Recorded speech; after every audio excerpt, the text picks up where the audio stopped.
Mission 2018 की तस्वीर थी जब कांग्रेस और भारतीय जनता पार्टी में एक जोरदार भिड़ंत हुई और हिंदुस्तान के दिल कहे जाने वाले मध्य प्रदेश में सत्ता परिवर्तन भी हो गया। अब बारी है देश की नई सरकार चुनने की। ऐसे में क्या है कांग्रेस के वादे और क्या है बीजेपी के इरादे? कितना दम है बीजेपी के संकल्प पत्र में और कितना दम है कांग्रेस के घोषणा पत्र में? तमाम बातें करेंगे और दो खास बड़े मेहमान, जी हां, ये दो ऐसे राजनीतिक चेहरे हैं जो कि जनता के बीच में रहते हैं, संगठन की रीति नीति पहुंचाते हैं और सीधे तौर पर कहा जाए तो जनता से सरोकार रखने वाली सियासत करते हैं। पहला चेहरा है हमारे साथ मध्य प्रदेश कांग्रेस कमेटी के महासचिव श्री दीपक राजपूत जी का। दूसरा चेहरा हमारे साथ मौजूद है बीजेपी के तेज तर्रार युवा नेता और प्रदेश अल्पसंख्यक मोर्चे के उपाध्यक्ष श्री नासिर खान साहब। नासिर जी, सबसे पहले आपसे बात करेंगे क्योंकि देश में आपकी सरकार है, संकल्प पत्र में कितना तड़का है और जनता के लिए कितने वादे और इरादे हैं? देखिए, आज तक देश के अंदर सभी राजनीतिक पार्टियां अपना एक मैनिफेस्टो जारी करती है जिसको घोषणा पत्र कहा जाता है। इस बार माननीय प्रधानमंत्री जी ने और अमित शाह जी ने संकल्प लिया कि हम भारतीय जनता पार्टी की सरकार अगर वापस से इस देश में आती है तो इस संकल्प पत्र के माध्यम से देश के अंदर जितनी रोजगार से लेके जितनी योजनाएं जो हमने उस संकल्प पत्र में डाली है उसको पूरा करेंगे, इसका हम संकल्प लेते हैं और उसी को अमल करने के लिए भारतीय जनता पार्टी जो कहती है वो करती है और वो करके दिखाएगी। क्या लगता है कांग्रेस क्या मानती है? बीजेपी कहती है कि जो कहती है वो करती है। क्या 5 सालों में अच्छे दिन आ गए और जो कहा वो किया? देखिए, मुझे तो बहुत हंसी आ रही है। भारतीय जनता पार्टी वो पार्टी है कि जिसकी कथनी और करनी में बहुत फर्क है। अगर कहीं सीखना है भारतीय जनता पार्टी को तो कांग्रेस से सीखे। हमारे कमलनाथ जी ने जो वचन पत्र में वादे करे थे वो पूरे कर दिए और इसके पहले देश में आदरणीय मोदी जी ने जो वादे करे थे, किस चीज़ पे आपने वोट मांगा था पिछले 5 साल पहले कि हम राम मंदिर बनाएंगे? किस चीज़ पे आपने वोट मांगा था कि हम धारा 370 हटाएंगे? किस चीज़ पे वोट मांगा था आपने कि 2000 युवाओं को रोजगार देंगे? किस चीज़ पे वोट मांगा था कि अगर नहीं पाकिस्तान आग दिखाएगा तो हम 56 इंच का सीना अड़ा देंगे? तो कहाँ गए ये सब वादे? कितना झूठ बोलती है बीजेपी। अगर कहीं वादे निभाती है तो वो कांग्रेस पार्टी। इससे पहले हमारे सोनिया गांधी जी ने कहा था कि पूरे देश का किसानों का कर्जा माफ होगा, वो हमने करा था। आज मध्य प्रदेश में कमलनाथ जी ने और राहुल गांधी जी ने घोषणा की थी कि हमारी जहां जहां कांग्रेस की सरकार बनेगी हम किसानों का कर्जा माफ करेंगे, हमने करा। हम लोगों ने घोषणा की थी कि अगर कहीं सरकार बनी तो जो वृद्धा पेंशन 300 रुपये है उसको 1000 रुपये करेंगे, वो हमने किया। हम लोगों ने एक घोषणा और करी थी कि किसी भी बच्ची की शादी होती है 51,000 रुपये उसकी शादी में मिलेंगे, वो हमने पूरा किया। बीजेपी से पूछ लेते हैं, 56 इंच का सीना कहाँ गया और ये जो वादे आप करते हैं ये पूरे क्यों नहीं कर पाते? ये तो कर्ज माफी कर चुके हैं, पहले भी की, अब भी कर दी, आप क्या कहेंगे? देखिए, पूरे विश्व में देश का मान बढ़ाया माननीय प्रधानमंत्री जी ने। ये 56 इंच सीने की बात कर रहे हैं, ये 56 इंच का ही सीना था कि ट्रंप जैसा अमेरिका का राष्ट्रपति, जबकि पूरी दुनिया में जिसकी दादागिरी है, वो आके उनके हाथ टिक जाते, झुकते हैं। और अभी सैटेलाइट जो देश के पूरा दुनिया जानती है कि ये नरेंद्र मोदी के रहते ही एक अंतरिक्ष में सैटेलाइट छोड़ा। और जहाँ तक आप विकास और दूसरी योजना की बात करते हैं तो 50 साल कांग्रेस की देश में राज रहा। क्या किसान कर्जे में क्यों आया? आप ही के शासन में आया कर्जे में। उसके बाद अभी आपको बताऊं कि मध्य प्रदेश में जो सरकार है, कल ही मैंने किसी अखबार में पढ़ा कि किसान वो पत्र बता रहे थे कि साहब ये मेरे खाते में पैसे डालने का बोल रहे हैं, झूठा मेरे को प्रमाण पत्र दे दिया जबकि मेरे खाते में पैसा ही नहीं आया। तो वादे करने वाले, आज मैं खास तौर से बताना चाहता हूं कि अल्पसंख्यक समाज से मैं आता हूं। इस देश के अंदर सबसे ज़्यादा पिछड़ा दलित और अल्पसंख्यक है। रोजगार में, पढ़ाई में, अशिक्षा में रहा है। लेकिन क्यों कांग्रेस ने 50 साल राज करने के बाद ये समाज, ये जाति देश से पिछड़ी भी रही? हम अल्पसंख्यकों की चिंता क्यों नहीं करती है कांग्रेस पार्टी? ऐसा सीधा आरोप है बीजेपी। देखिए, कांग्रेस पार्टी ने हमेशा इस देश में अल्पसंख्यकों के साथ खड़ी रही।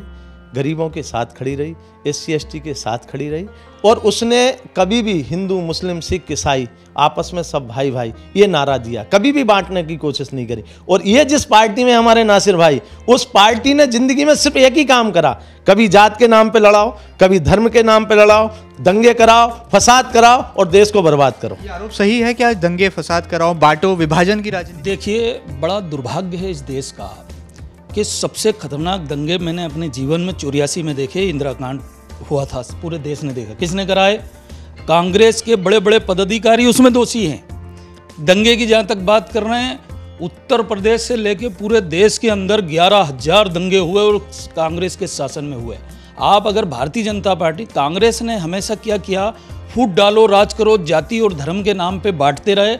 अभी आप देखेंगे 5 साल में, मैं भारतीय जनता पार्टी का एक पदाधिकारी होने के नाते आपको बताऊं कि कभी प्रधानमंत्री जी ने कभी ऐसा स्टेटमेंट नहीं दिया कि किसी भी दलित को या किसी समाज के व्यक्ति को कहीं न कहीं आहत होता हो। बांटने वाला नहीं, हमने कहीं न कहीं रास्ते निकाले, भले ही कुछ उसके लिए कानून बनाना पड़ा।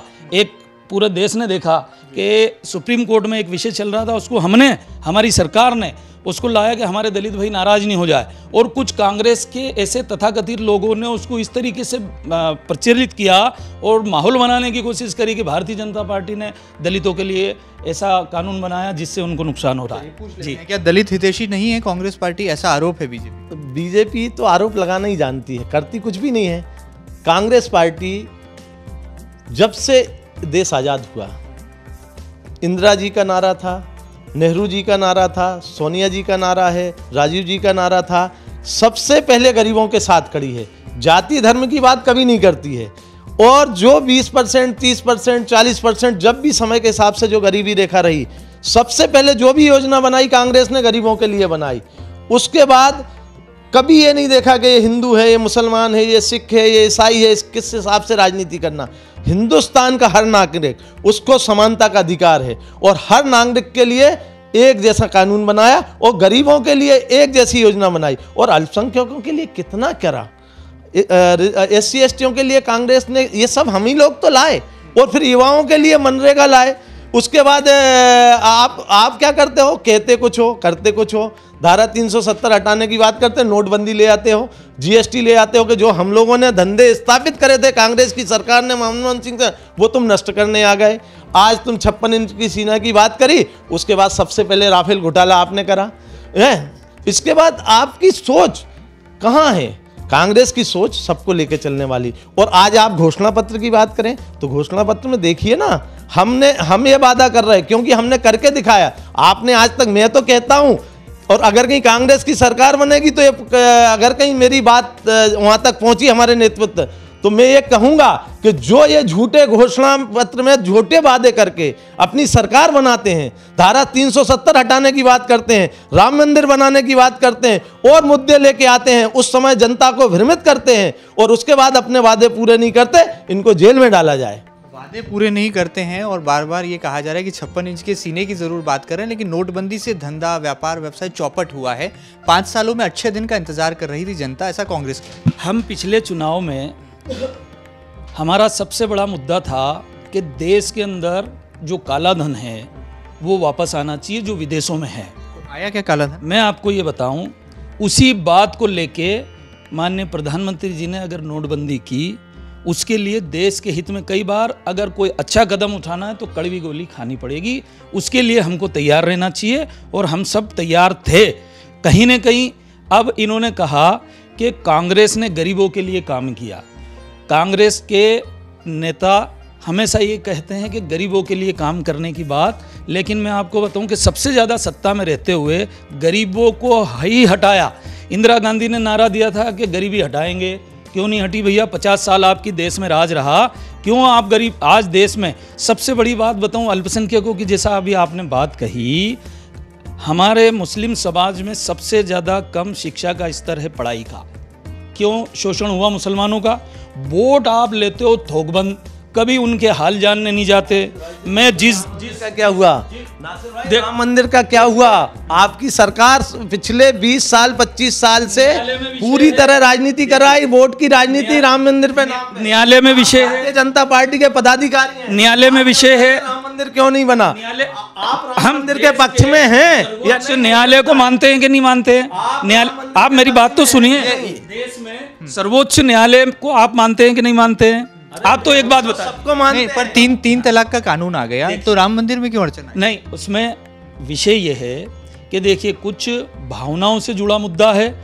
ठीक है, भारतीय जनता पार्टी सबकी भावनाओं का कदर करते हैं। रात आप नोटबंदी कर सकते हो। जीएसटी जो कांग्रेस चाहती थी, कांग्रेस भी जीएसटी जो आपने बनाया है, जीएसटी जो आप लेके आए, हम इसमें सुधार करेंगे और दिखाएंगे कि हमारा प्रारूप क्या था जीएसटी का। आप रातों रात नोटबंदी कर सकते हो, लेकिन आप राम मंदिर का प्रस्ताव नहीं ला सकते। जीएसटी देखिए और करनी में फर्क है। देखिए, जीएसटी आप ही की योजना थी, कांग्रेस के शासन में उसकी योजना बनी। जब खाका पूरा तैयार किया और भारतीय जनता पार्टी ने उस पर अमल किया तो आप उसका विरोध करने लग गए। अगर आप उस पर, भारतीय जनता पार्टी ने हमेशा कभी भी ये नहीं करने की कोशिश करी कि जिससे किसी का, व्यापारियों का नुकसान हो। हमने जीएसटी में दोबारा सुधार भी किया। आपने देखा होगा कि जब विरोध होने लगे देश के अंदर, कहीं न कहीं उसमें संशोधन करके वापस जीएसटी को अमल में लाए। लेकिन ये खाका आपके समय का तैयार था। जब आपके समय का खाका तैयार किया और भारतीय जनता पार्टी ने अमल करके लिया है तो आप उसका विरोध करने लग गए।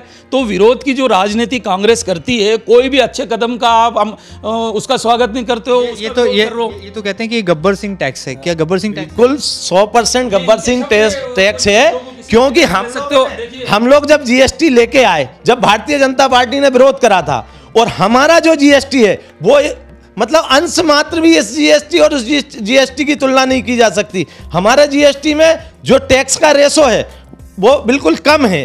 उसके बाद सुनो, पास होने दिया, राज्यसभा में तो बहुमत था, फिर आपने क्यों पास होने दिया? बताइए आप। रात को 12 बजे आयोजन किया गया। देखिए देखिए क्या है, जीएसटी जब आया तो कुछ चीजों के ऊपर पर्दा डला हुआ था। बाद में आपने उसका टैक्स बढ़ा के और जो आपने किया वो आपको पता है। हम एक सरल और अच्छा जीएसटी लेके आएंगे, और हमारी सरकार पहले ही चाहती थी कि सरल और आसान तरीके से, ताकि देश में एक समानता का आधार बने। लेकिन इनसे पूछना चाहते हैं कि तुम जो कहते हो वो करते क्यों नहीं? मोदी जी वहां से चिल्लाते हैं, लाल किले से चिल्लाते हैं 56 इंच का सीना। मैं कहता हूं हमारी सरकार आएगी तो हमारा देश का जो सैनिक है उसको पूरे जो हथियार चाहिए वो मिलेंगे, और बिना भ्रष्टाचार किए। आप राफेल, जब हम देश को आवश्यकता थी, 126 राफेल की आवश्यकता थी, उस पर कार्रवाई चल रही थी, आप सिर्फ 26 लेके आ गए। ये देश की सुरक्षा के साथ आपने धोखा करा, और उसके बाद बहुत छोटी सी कीमत का था और इतना बड़ा हो गया वो आते आते। और अपन पूछो कितने, 16,000 करोड़ है, तो ये कैसे हो गए हम बताएंगे। इसमें दूरबीन कौन सी लग गई, इसमें कौन सा हथियार लगा? अरे तो आज बताओ ना, अगर कहीं आप सुरक्षा के लिए अगर कहीं गोपनीयता का वो देते हैं तो कुछ आके बोलो तो सही, तुमने क्या करा? राफेल घोटाले की बहुत हल्ला हुआ, बहुत हंगामा मचा, दस्तावेज भी गायब हो गए, गोपनीयता का हवाला दिया गया, आखिर क्या वजह है? देखिए, कुछ चीज़ें ऐसी है, अगर सार्वजनिक की जाए तो कहीं न कहीं देश को नुकसान होता। उस लिहाज से जो विशेषज्ञ हैं उनकी राय थी, जो इसके ज्ञाता हैं, उन्होंने कहा कि कुछ चीज़ें ऐसी है जो सार्वजनिक नहीं की जाए। देखिए, उसके बाद सुप्रीम कोर्ट में आपके कांग्रेस बंधुओं ने लगाया केस, तो भी हमने जो स्थिति सरकार की थी वो सुप्रीम कोर्ट में भी बताई। अभी जहाँ तक देश की सुरक्षा की बात कर रहे हो, आज ही मैंने एक अखबार में पढ़ा जिसमें 250 टैंक जो भारतीय सेना में अभी जुड़ रहे हैं, जो रसिया से लिए हमने। कहीं भी बजट हमने बढ़ाया, सरकार ने कभी बजट कम नहीं किया। जो सेना का विदेशी जो ताकतों से लड़ने का या विदेशी जो नीति है उसमें कभी बदलाव नहीं किया, उसमें हमेशा बढ़ के और देश की ताकत को मजबूत किया।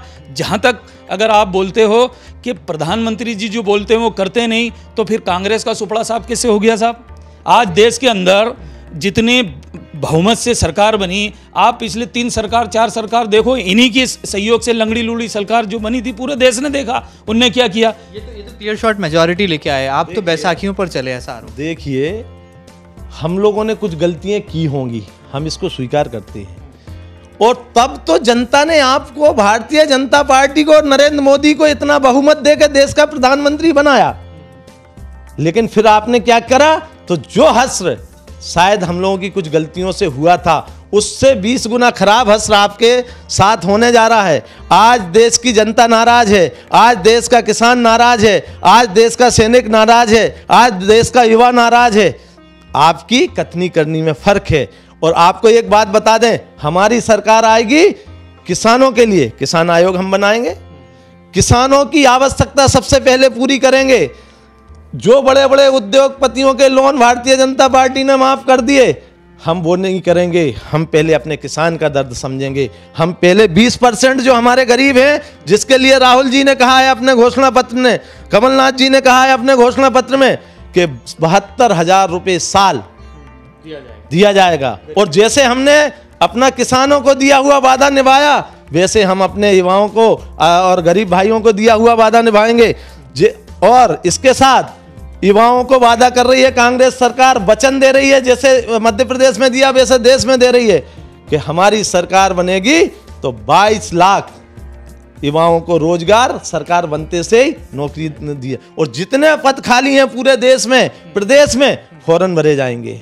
ये गरीबी पर वार 72,000 ये नारा है कांग्रेस का, आप क्या देखते हैं? 72,000 देने का जो बात किया, देश का बजट ही नहीं, ये सपनों में वादे करते हैं। अगर ये पूरा करके दिखा दे तो ये पूरी देश की जनता देखेगी। कर्जा माफ करा था, वादा जब चुनाव लोग कहते थे, ये वादे करते हैं, अभी अमल ही नहीं हो रहा। कई लोग परेशान हैं, किसी किसानों का कर्जा माफ कैसे करेंगे? पैसा नहीं गया, अभी बजट ही नहीं है। और बीजेपी आप जो है वो चुनाव जीतने के लिए प्रमाण पत्र दिया, वो भी दिखाया उन्होंने। वादे करते हैं, सिर्फ उतने ही है। कैसे भी चुनाव जीतना, जब 50 साल देश के अंदर राज रहा, सारे प्रदेशों में रहा, तब तो आप कुछ कर नहीं पाए। अब जब सत्ता से बाहर हो गए तो फिर ये योजना लगा के लोगों को लुभावनी बातें करके और उनको अपनी तरफ आकर्षित करके सरकार में आते हैं, वादे पूरे नहीं करते हैं। अभी ये मध्य प्रदेश की सरकार 6 महीने से 4 महीने से चल रही है। मैं मीडिया के माध्यम से ही मैं आपको बोलना चाहता हूं कि मैंने देखा कहीं कि इस तरह से किसानों के जो कर्जे माफी के सबने देखा नहीं हुए, क्योंकि बजट ही नहीं है।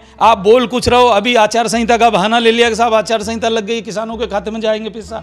तो कुल मिला के सत्ता हथियाने के लिए इस तरह के वादे हैं। 15 साल से माननीय मुख्यमंत्री शिवराज जी की सरकार रही मध्य प्रदेश में, सबका साथ सबका विकास का जो नारा दिया था भारतीय जनता पार्टी ने, उस पर अमल किया। अगर निकाह योजना थी तो लाडली लक्ष्मी योजना भी थी, निकाह भी होता था, कन्यादान भी होता था, तीर्थदर्शन भी होते थे, अजमेर शरीफ भी जाते थे।